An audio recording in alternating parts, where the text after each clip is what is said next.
Una donna partorisce tra i tavolini del bar della stazione delle Corriere di Lignano, poi scappa lasciando il neonato nel locale. Rintracciata dai carabinieri, è stata portata in ospedale con il bimbo, sarà denunciata per abbandono. È attesa in serata la riunione del Consiglio dei Ministri sulla siccità, in occasione del quale dovrebbe essere decretato lo stato d'emergenza per 5 regioni, tra le quali il Friuli Venezia Giulia. Presto possibile la chiusura delle rogge. Auto in corsa a folle velocità lungo la strada regionale 464 a Martignacco davanti alla Delser. Si schiantano 2 Porsche e una BMW. 2 persone restano ferite, danni all'illuminazione pubblica, viabilità bloccata per ore. Classifica del Sole 24 Ore sul gradimento di governatori e sindaci. Federica medaglia d'argento dietro il collega veneto Zaia. Tra i sindaci primo in regione Ciriani, indietro Di Piazza e Fontanini. Via ufficiale alla nuova stagione per l'Udinese, la guida del neo allenatore Andrea Sottile, una settimana di allenamenti a Udine e poi partenza per Lienz, intanto nuovo contratto per Nestorowski.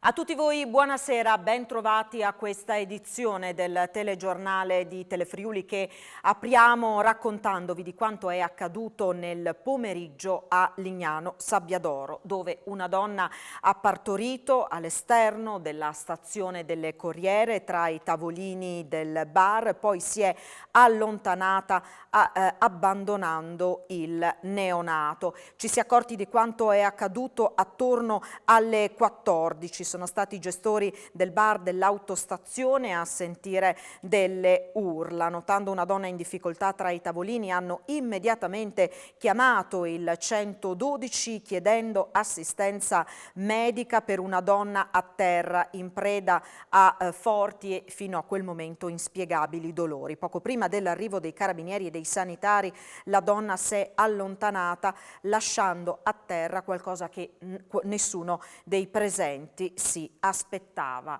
Si tratta del bimbo che era appena venuto alla luce. Il neonato è stato affidato agli operatori del 118 che lo hanno portato all'ospedale di Latisana, dove le sue condizioni di salute sono state giudicate discrete. Non preoccupa lo stato di salute del bambino. La madre, una donna di 40 anni del posto, già seguita dai servizi sociali e che in passato ha avuto problemi di salute mentale, è stata rintracciata poco dopo dagli uomini dell'Arma. Era a casa sua in un appartamento poco distante dal luogo in cui la donna ha partorito. I carabinieri l'hanno trovata seguendo la scia di sangue grazie anche alle testimonianze di diversi turisti che l'avevano notata. La donna è stata trovata in stato confusionale con un'emorragia importante da curare. Per questo motivo è stata trasportata nello stesso ospedale dove si trova il figlio. Non ha saputo dar conto di quanto ha fatto. Sul fatto indaga la procura di Udine, coinvolta anche la procura per i minori di Trieste. La donna risultava, come detto, già seguita dai servizi sociali. Secondo i primi riscontri pare che da poco tempo fosse tornata single dopo una convivenza con un uomo. La donna, come abbiamo detto, di 40 anni sarà denunciata per abbandono di minore. Ed ora sentiamo una testimonianza, è quella del titolare del bar dove è avvenuto l'episodio. Salvatore di nome e di fatto, proprio qui la donna oggi ha partorito. Raccontaci che cosa è successo. Sì, in pratica lei è entrata per fare colazione dentro il bar e sentiva forti dolori alla pancia. Io le ho chiesto se potevo chiamare un'ambulanza, se potevo fare qualcosa. Mi ha detto di no, che era solo un mal di pancia. E allora un po' le ho creduto, diciamo, e lei poi è venuta qui, si è seduta qui nell'angolino. Io sono uscito fuori per prendere un ordine, a un certo punto mi giro la testa e vedo lei scappare via praticamente, e qui pieno di sangue quel bambino per terra. Io non ci potevo credere, sono tuttora sconvolto e sono entrato dentro, la prima cosa che ho fatto è chiamato l'ambulanza. Per fortuna è arrivata la titolare del ristorante qui di fronte, portando uno straccio per avvolgerlo. In quello ancora per fortuna è venuto era appena arrivato un signore dell'ambulanza, un medico, dove l'ha preso e l'ha medicato in ambulanza. Per fortuna è vivo e sta bene. Era seduta qua così e niente, credo abbia partorito e il cordone ombelicale si è rotto col peso del bambino cadendo per terra. Il bambino poi l'ho ritrovato con il cordone attaccato a tutto, che non piangeva però respirava per fortuna, sì. Lei non ha detto una parola, non ha urlato, non ha avuto un dolore, il bambino non piangeva, quindi mi sono spaventato perché pensavo fosse morto io.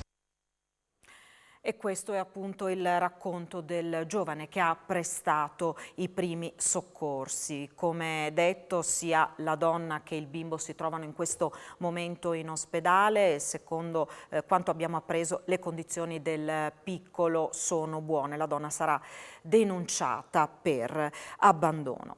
E anche il Friuli guarda con apprensione a quanto accaduto sulla Marmolada. Il bilancio provvisorio della tragedia avvenuta sul ghiacciaio di ieri è di 7 morti accertati e 8 feriti. All'appello però mancherebbero 14 persone. I componenti delle cordate che si trovavano ad alta quota, poco sotto al punto dove si è generato il distacco, con la valanga di ghiaccio, detriti e roccia scesa ad una velocità di 300 km/h. Alcune persone ritenute fino a qualche ora fa disperse nel crollo sono state rintracciate, sono in salvo. Il soccorso alpino ha predisposto un numero di telefono, lo vedete qui in sovraimpressione, dove segnalare il mancato rientro di amici e familiari da possibili escursioni sul ghiacciaio della Marmolada. I corpi delle vittime sono stati accolti al Palaghiaccio di Canazei, dove è stata allestita la camera ardente, dove questa mattina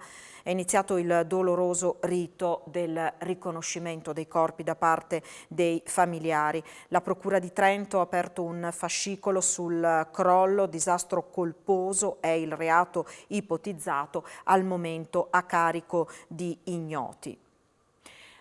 Oggi l'Italia piange queste vittime, si stringe attorno a loro con affetto, ma il governo deve riflettere su quanto accaduto, deve prendere provvedimenti perché tutto ciò abbia una probabilità bassissima di succedere nuovamente o possa addirittura essere evitato. Lo ha detto il Presidente del Consiglio Mario Draghi, che ha raggiunto oggi Canazei dopo la tragedia della Marmolada. Sentiamo le sue parole. Oggi sono qui a Canazei per rendermi conto di persona di quel che è successo, ma soprattutto sono qui per esprimere la più sincera, la più affettuosa, la più accorata vicinanza alle famiglie delle vittime, dei dispersi, ai feriti e alle comunità che sono state colpite da questa tragedia. Ora, questo è un dramma che certamente ha dell'imprevedibilità, ma certamente dipende dal deterioramento dell'ambiente e della situazione climatica. Il governo deve riflettere su quanto è accaduto e deve prendere dei provvedimenti, perché quanto è accaduto abbia una probabilità bassissima di succedere o possa addirittura essere evitato. Restiamo in tema di cambiamenti del clima, parliamo di siccità. La nostra regione ha presentato le proprie proposte, ora si attende il decreto del governo con le misure di contrasto alla scarsità d'acqua e di potenziamento e adeguamento delle infrastrutture idriche. La bozza del documento prevede anche la figura del commissario straordinario. C'è attesa anche nel nostro territorio per il decreto del governo annunciato dal premier Mario Draghi con il via libera ai piani di emergenza contro la siccità presentati da 6 regioni: Friuli Venezia Giulia, Piemonte, Lombardia, Veneto, Emilia Romagna e Lazio. In queste aree d'Italia, fa sapere Coldiretti, si producono il 79% del grano tenero per fare il pane, il 90% del mais per l'alimentazione degli animali e si allevano il 69% delle mucche e l'88% dei maiali. La bozza del decreto allo studio del governo prevede la figura del commissario straordinario per il contrasto e la prevenzione della siccità. Dovrebbe essere chiamato ad individuare, in sinergia con i ministeri delle infrastrutture, transizione ecologica e politiche agricole e con le regioni, gli obiettivi correlati alla necessità di garantire una sufficiente risorsa idrica anche nei periodi di siccità. Si tratterà poi di programmare e realizzare interventi per la mitigazione dei danni connessi alla siccità e potenziare e adeguare le strutture idriche, opere di contrasto che sono state presentate anche dalla nostra regione. Coldiretti segnala come il dimezzamento delle piogge nel 2022 abbia avuto un impatto devastante sulle produzioni nazionali, che fanno segnare cali del 45% per il mais e i foraggi che servono all'alimentazione degli animali, del 20% del latte nelle stalle con le mucche stressate dal caldo afoso, del 30% per il frumento duro per la pasta nelle regioni del sud. Le produzioni di frumento tenero sarebbero in calo di oltre un quinto, quelle della frutta del 15%. E il Consiglio dei Ministri sulla siccità, a quanto s'apprende, si dovrebbe riunire tra poco attorno alle 19:30. Si attendeva il rientro a Roma del premier Draghi, che, come abbiamo detto, nel pomeriggio era a Canazei sul luogo della tragedia della Marmolada. Le prime 5 regioni per cui in serata dovrebbe essere decretato lo stato di emergenza sono Lombardia, Emilia Romagna, Piemonte, Veneto e anche Friuli Venezia Giulia. E intanto vediamo come si aggrava la situazione nel nostro territorio. Se non si verificheranno piogge in grado di allentare la morsa del caldo in questi giorni e la situazione siccitosa dovesse perdurare, il Consorzio di Bonifica Pianura Friulana sarà costretto da mercoledì prossimo 6 luglio a chiudere il Roiello di Pradamano e da sabato 9 luglio parte della Roggia Cividina nel tratto terminale da Casalimerlo in comune di Povoletto a valle. Lo ha reso noto lo stesso consorzio al termine di una riunione dei tecnici convocata oggi proprio per fare il punto della situazione. A Premariaco e Orzano si accentuano le difficoltà a causa del calo di pressione dei pochi pozzi ancora in esercizio. Lo stesso vale per i pozzi del Medio Friuli. Verrà garantita pertanto meno acqua ai consorziati, dove permarranno condizioni critiche. Nella bassa friulana si rilevano difficoltà in 500 ettari nel comune di Bagnaria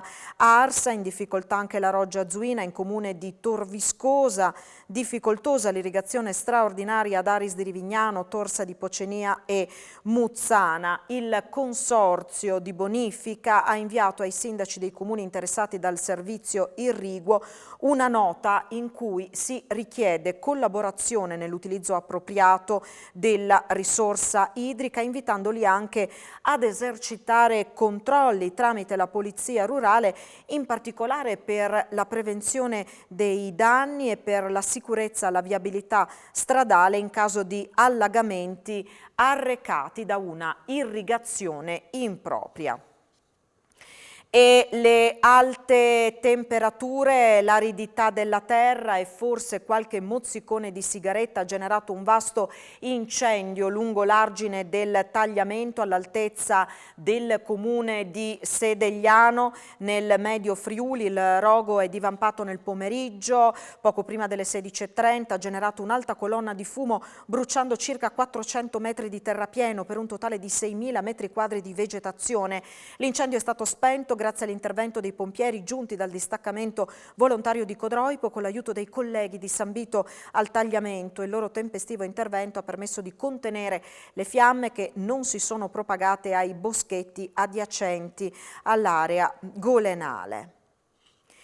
E temporali sparsi e localmente forti su tutto il Friuli Venezia Giulia sono in arrivo. Un fronte proveniente da ovest con aria più fresca in quota domani incrementerà l'instabilità. Dopo diverse settimane d'attesa potrebbero quindi arrivare 2 giorni consecutivi con piogge forti e localmente abbondanti che potrebbero rimpinguare almeno in parte le falde sotterranee e i principali corsi d'acqua duramente colpiti dalla siccità degli ultimi 7 mesi. Dalle 24 di oggi sul Friuli inizieranno ad affluire correnti sud-occidentali a tratti instabili. L'evoluzione rimane molto incerta. La Protezione Civile per ogni evenienza ha comunque diramato la sua 9ª allerta meteo dell'anno, emettendo uno stato d'allerta gialla per maltempo su tutto il territorio regionale. Il fatto che Giampaolo Baggio, l'escursionista di Torreano, sia stato tratto in salvo dopo essere rimasto disperso per giorni è quasi un miracolo, lo dice il sindaco di Gonars, Ivan Boemo, paese del quale è originaria la famiglia dell'escursionista. Il primo cittadino, tra l'altro, ha auspicato che Baggio decida di se dovesse decidere di tornare in montagna lo possa fare attrezzandosi diversamente. Sentiamo. Sono con il sindaco di Gonars, Ivan Boemo. Sindaco, ha seguito passo a passo questi giorni di grande tensione perché Giampaolo Baggio sembrava essere sparito nel nulla, poi c'è stato lieto fine. Sì, è stato veramente un miracolo e ho seguito, che sono andato personalmente a vedere sul posto, incredulo anche perché dicevo non è possibile stare tanto tempo prima di ritrovarlo, però vedendo anche la posizione dove era e parlando anche con il sindaco Melissa, che approfitto per ringraziarlo, ma approfitto soprattutto per ringraziare veramente tutti i volontari, dai vigili del fuoco alla protezione civile, alle forze dell'ordine che veramente hanno fatto un capolavoro. Ecco, senta, lei conosce Giampaolo? Sì, Giampaolo è uno che fa parte anche delle 2 associazioni del paese, una è dentro nei donatori di sangue, tra cui anche il padre è vicepresidente, è stato presidente anche il papà, e poi lui fa parte anche della MUNUS, che è un'altra associazione di volontariato. Senta, dopo quello che è successo, Giampaolo dice prima o poi voglio tornare in montagna, una grande passione. Una grande passione, io solo mi auguro che la prossima volta vada via assieme a altre persone con materiali tecnologici all'avanguardia. Siamo alla cronaca di 25 arresti in 5 regioni d'Italia, tra cui anche il Friuli Venezia Giulia, il bilancio di una maxi operazione dell'Arma dei Carabinieri per colpire alcuni clan mafiosi della provincia di Bari. Oltre che nella nostra regione, arresti e perquisizioni sono stati compiuti in Puglia, Calabria, Sicilia, Emilia Romagna. Le persone arrestate sono tutte accusate di associazione a delinquere, dedita al traffico e alla commercializzazione al dettaglio di diverse sostanze stupefacenti. Altre 43 persone risultano indagate. Al centro dell'indagine il clan Cipriano, storico gruppo criminale di Bitonto e Palo del Colle, entrambe in provincia di Bari. 2 conducenti feriti, diversi danni all'illuminazione pubblica, alla segnaletica stradale sono il bilancio di un incidente che è accaduto poco prima di mezzogiorno a Martignacco in via Spilimbergo, la strada regionale 464. L'incidente ha coinvolto 2 potenti Porsche in fase di sorpasso e una BMW. Lo scontro tra le vetture tedesche avvenuto davanti allo stabilimento della Delser ha portato una delle 2 Porsche ad uscire di strada, finendo nel fosso che affianca la regionale 464. Dai primi rilievi effettuati dalla polizia locale di Pasian di Prato, Martignacco e Pagnacco, con 2 autopattuglie, è emerso che i veicoli procedevano ad una velocità molto sostenuta, nonostante i limiti e nonostante l'esigua larghezza della carreggiata. Un'andatura immotivata in violazione a tutte le principali norme di comportamento della strada. A seguito dell'incidente sono stati trasferiti al pronto soccorso di Udine il conducente di una delle 2 Porsche e l'uomo che si trovava al volante della BMW. Per permettere i soccorsi del 118 e dei Vigili del Fuoco, la strada è stata chiusa per oltre 2 ore con obbligo di deviazione su arterie secondarie. Ed ora siamo alla politica. Doppietta leghista, i vertici della classifica dei presidenti di regione più amati. Massimiliano Fedriga è il secondo governatore più apprezzato dietro a Luca Zaia. Il dato emerge dal sondaggio realizzato dalla Noto per il Sole 24 Ore. Secondo a 2 punti percentuali dal collega del Veneto Luca Zaia, Massimiliano Fedriga nella classifica della Noto Sondaggi per il Sole 24 Ore su consesso di sindaci e governatori guadagna una posizione superando il collega dell'Emilia Romagna Stefano Bonaccini che raccoglie il 65% del gradimento. Fedriga arriva al 68% a soli 2 punti percentuali rispetto al leader Luca Zaia, saldo al comando con il 70% dell'approvazione. Il governatore del Friuli Venezia Giulia è ovviamente contento del riscontro. Bisogna continuare a lavorare, aggiunge, sapendo che i sondaggi, seppur con campioni importanti come questo, rimangono tali. Il sondaggio in effetti è stato effettuato tra il 1 marzo e il 26 giugno e ha visto un campione di 1000 elettori a regione. Fedriga è secondo in classifica anche per quanto riguarda la percentuale di aumento del consenso tra i cittadini, è cresciuto del 10,9% rispetto al giorno delle elezioni. Sul gradino più alto del podio c'è Bonaccini, più 13,6%, mentre al terzo posto si piazza il presidente della Sicilia, Nino Musumeci, col più 10,2%.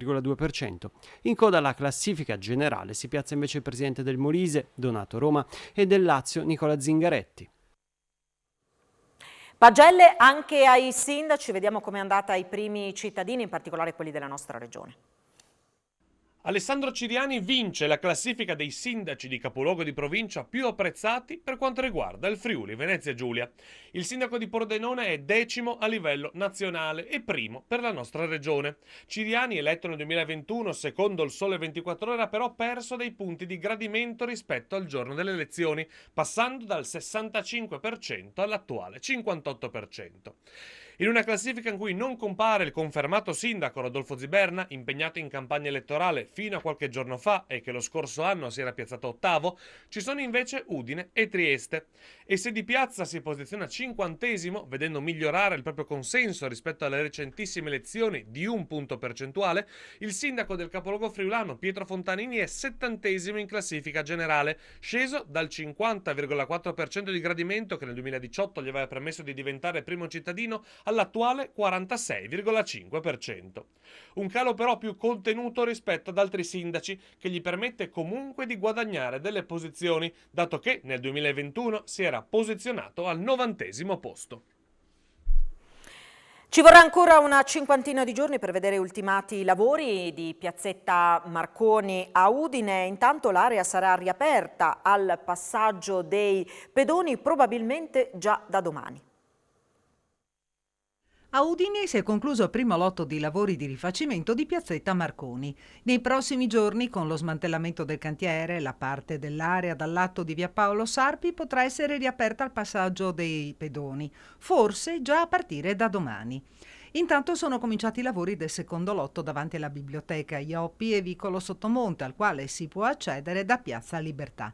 Anche in questo caso sarà rimosso il porfido, dovranno essere rifatte le prese della fognatura e ripresi tutti i sottoservizi. Come ci spiega il vice sindaco Loris Michelini, il cantiere per contratto dovrebbe essere chiuso entro 40-50 giorni, a meno che non si trovino intoppi o sorprese che facciano ritardare la consegna. Tra l'altro nell'area non è inusuale trovare reperti che devono essere valutati dalla soprintendenza prima di continuare i lavori. Il costo complessivo dell'intervento in Piazzetta Marconi è di 800.000 euro. Progetti finanziabili attraverso i fondi del PNR, Informest a soccorso dei comuni, quello capofila è Manzano. Sentiamo. Manzano è capofila ad un accordo di collaborazione con Informest insieme ai comuni di Corno di Rosazzo, Pavia di Udine, Premariaco e San Giovanni a Natisone per accedere alle fonti di finanziamento della programmazione comunitaria. L'intesa, che è stata siglata oggi a Manzano, ha lo scopo di superare le difficoltà dei comuni a trovare personale qualificato per presentare progetti per accedere ai fondi del PNRR. Noi abbiamo problemi di personale, abbiamo problemi di competenze, perché andando in pensione i capi ufficio che avevano una certa esperienza, ci troviamo con giovani veramente bravi ma però senza esperienza amministrativa, dunque c'è questa difficoltà. Mai come in questo momento si sono presentate tante opportunità di sviluppare progetti per il futuro con fondi messi a disposizione dall'Europa, dal piano di resilienza e in vista di Gorizia Capitale della Cultura nel 2025. I comuni ci indicheranno loro quelli che sono i loro obiettivi che vogliono raggiungere e noi con i nostri project manager che sono specializzati in questo svilupperemo la progettazione al fine di attrarre questi fondi per poter aiutare il territorio anche sotto l'aspetto economico. Sono 1300 gli studenti che potranno chiedere il sostegno di uno psicologo con copertura della spesa a carico della Regione. L'assessore Alessia Rosolen ha presentato la nuova misura per aiutare i giovani a superare la fase post-pandemica.